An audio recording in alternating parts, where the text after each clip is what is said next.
Hello दोस्तों, नमस्कार।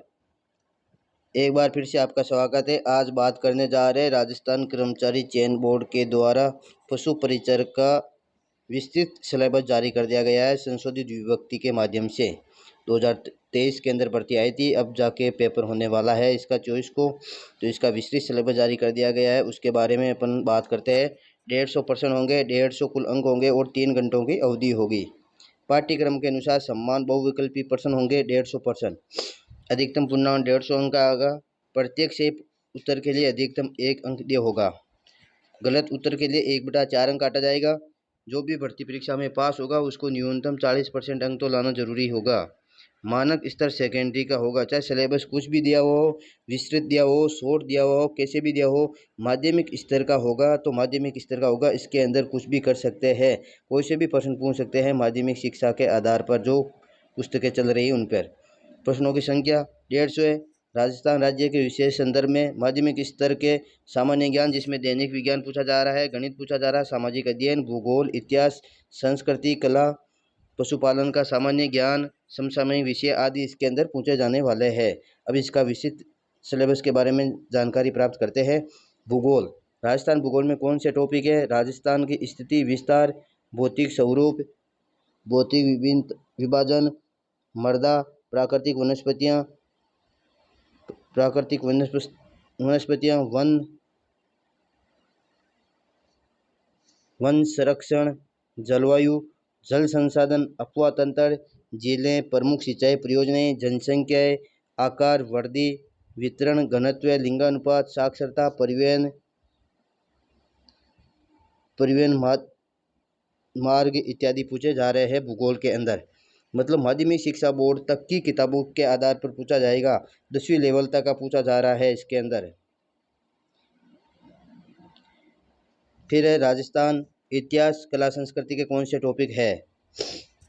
ऐतिहासिक घटनाएं, स्वतंत्रता आंदोलन, एकीकरण, महत्वपूर्ण व्यक्तित्व, भाषा एवं साहित्य, संस्कृति, सामाजिक जीवन, वेशभूषा, वाद्य यंत्र, लोक देवता, लोक देवी नहीं है, लोक साहित्य है, बोलियाँ हैं, मेले है, त्योहार है, आभूषण है, लोक कलाएँ हैं, वास्तुकलाएँ हैं, लोक संगीत है, नृत्य है, रंगमंच है, पर्यटन स्थल एवं स्मारक, ऐतिहासिक एवं सांस्कृतिक दृष्टि से हस्तियाँ। व्यक्तित्व और हस्तियाँ एक ही बात है, लेकिन बनाने वाले को पता नहीं था व्यक्तित्व और हस्तियाँ भी वही व्यक्ति होते हैं।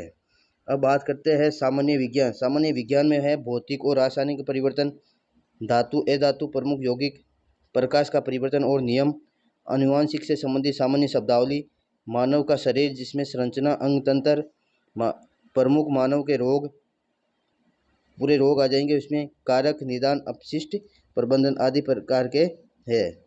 इसके आधार पर मिलते जुलते इसके आसपास के टॉपिक को बारे में भी विशेष तौर से पूछा जाने वाला है।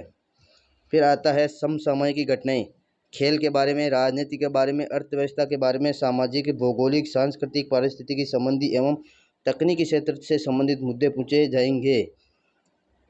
राज्य एवं राष्ट्रीय मुद्दे पूछे जाएंगे।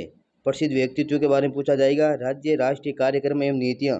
तो बात करते हैं समसामयिकी करंट की, तो राजस्थान का करंट और भारत का करंट दोनों पूछा जाने वाला है, ये विशेष तौर से याद रखना है। पिछली बार केवल राजस्थान के संदर्भ में था, तो अब की बार विस्तृत सिलेबस जारी करने के बाद में राजस्थान और भारत दोनों की अर्थव्यवस्था, राजनीति, सामाजिक, भौगोलिक, सांस्कृतिक सभी परिस्थितियों के बारे में पूछने वाला है।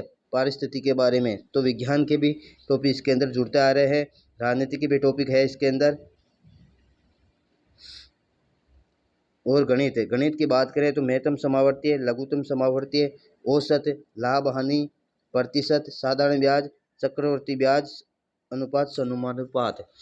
गणित की बात करें तो गणित के अंदर ये सिलेबस है, छोटा सा सिलेबस रहने वाला है, लेकिन इनमें से इसके अंदर फिक्स है कि भाई हाँ, इसके मिलते जुलते टॉपिकों में से ही पूछ सकते हैं। जैसे लाभ हानि है तो उसमें बटा वगैरह के प्रश्न पूछ सकते हैं, इस प्रकार है ये। फिर आता है पशुपालन। पशुपालन में पिछली बार बहुत शानदार विस्तृत ढंग से दिया हुआ था, लेकिन अब की बार पशुपालन के अंदर इन्होंने दिया जंतुओं में जनन, पाचन, श्वसन, प्रमुख रोग, विशेषताएं, आवास, संरक्षण इत्यादि। फिर दूसरा है कि पशु उत्पादकों का पोषण, मान, पशु कृषि, कुक्कुट पालन आदि। आधुनिक विश्व में चरावाहा इत्यादि के बारे में। वन्य प्राणी, उनका जीवन और वन्य जीवन संसाधन के बारे में पूछा जाने वाला है। पिछली बार पशुपालन के 45 प्रश्न अलग से पूछा जा रहा था कि 45 प्रश्नों का अलग से रेशियो रहेगा, लेकिन अब की बार सभी को शामिल कर दिया गया है। कितने भी प्रश्न किसी भी पार्ट से पूछ जा सकते हैं। दोस्तों, चैनल पर नए हो तो चैनल को सब्सक्राइब कीजिए, लाइक कीजिए और अपनी तैयारी मजबूत बनाते रहिए। धन्यवाद दोस्तों।